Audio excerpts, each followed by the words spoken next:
El ejemplo de la vid o del viñedo es usual en el Antiguo Testamento como símbolo del pueblo elegido de Dios, el pueblo de Israel. Esto sucede porque la zona de Palestina es ideal para el cultivo de viñedos. Tan fuerte es esta imagen de comparación de la planta de vid con el pueblo de Dios, que en el corto periodo de tiempo en que los israelitas pudieron hacer su propia moneda, usaron el grabado de una planta de uva como símbolo nacional. En los textos del Antiguo Testamento en que se usa este ejemplo, para hacer la comparación, siempre el problema es el mismo. Dios había elegido y plantado con amor la mejor de las cepas, pero en vez de dar buenas uvas, producían uvas silvestres y amargas. Israel, como pueblo de Dios, no daba buenos frutos, sino que siempre reinaba la injusticia, las malas acciones, la idolatría y la muerte. Jesús dijo: «Yo soy la vid verdadera y ustedes son las ramas». Juan 15:5. Jesús aquí afirma que Él mismo es esa cepa elegida, la vid verdadera. Ya el pueblo no sería el viñedo, sino que Jesús es la única planta y todos serían ramas prendidas e injertadas en Él. Jesús con eso se coloca como la base del nuevo pueblo de Dios. Así como el tronco es el sostén, alimento y base para una planta, así también Jesús es el sostén, alimento y base para el pueblo de Dios. En Jesús debe estar sostenida la iglesia. Nuestras enseñanzas, los cultos y servicios divinos, nuestros proyectos deben estar fundamentados en Jesús y su palabra. Lamentablemente, muchas veces esta enseñanza básica se pierde entre costumbres y reglamentos impuestos por los hombres.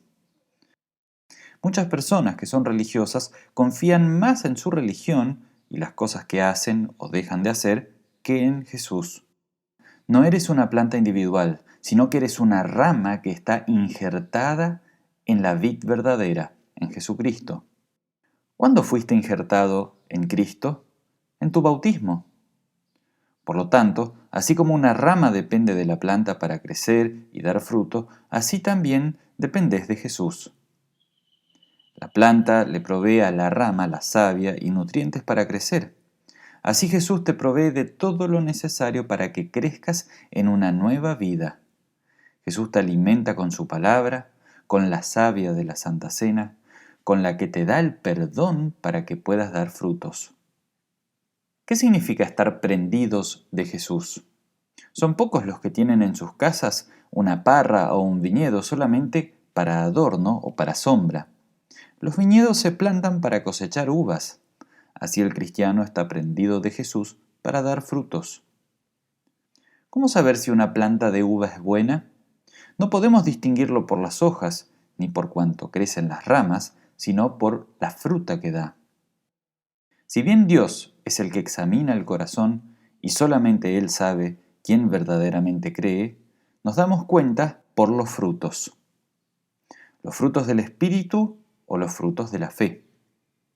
Si un cristiano ama al hermano, perdona a otros, pide perdón, si respeta y teme a Dios, es porque su fe está produciendo frutos, es porque está prendido de la viña o de la planta que es el Señor Jesucristo. Jesús además agrega: «Toda rama que en mí no da fruto, la corta». Juan capítulo 15, versículo 2. Jesús es muy drástico aquí. Afirma que toda rama que en mí no da fruto, la corta. Y en realidad, con Dios no hay medias tintas, se cree o no se cree, se está o no se está prendido, se depende o no se depende. Dios nos provee de todo lo necesario para nuestra fe. Estar prendido de Jesús significa confiar plenamente en el Señor, escuchando su palabra, alimentando constantemente nuestra fe de Él. Jesús continúa diciendo: «Pero toda rama que da fruto, la poda para que dé más fruto todavía». Juan 15:2. Permanecer en Cristo significa ser podado. Y eso no siempre es agradable. En la poda, las ramas sufren, la planta sufre. Pero si no se las podan, los frutos son pobres. La poda en un viñedo se realizaba en días de Jesús manualmente, planta por planta, rama por rama. Así es como Dios trabaja con las ramas que están prendidas de Jesús. La poda simboliza las pruebas que el cristiano debe enfrentar. Dios prueba a cada uno de nosotros de manera personal, diferente y única. Por eso a algunos les tocan pruebas más duras que otros. Algunos tienen pruebas más difíciles para sobrellevar. Pero si Dios te está haciendo pasar por pruebas, sin lugar a dudas, es una señal de que estás prendido a la planta, a tu Señor, y Él quiere que des frutos.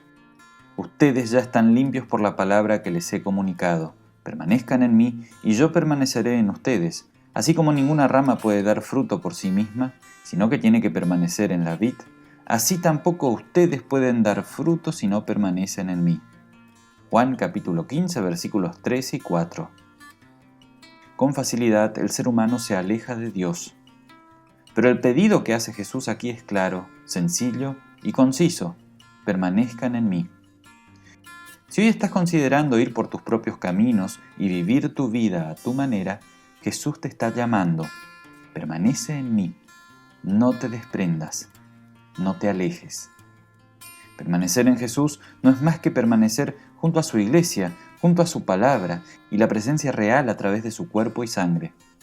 Permanecer es confiar en su vida y obra en rescate por tus pecados.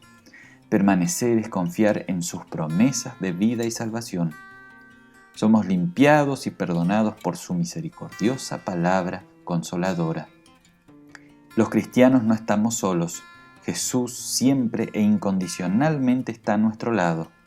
Él quiere ser la base y sustento sobre la cual cada uno de nosotros edifica la vida. Amén.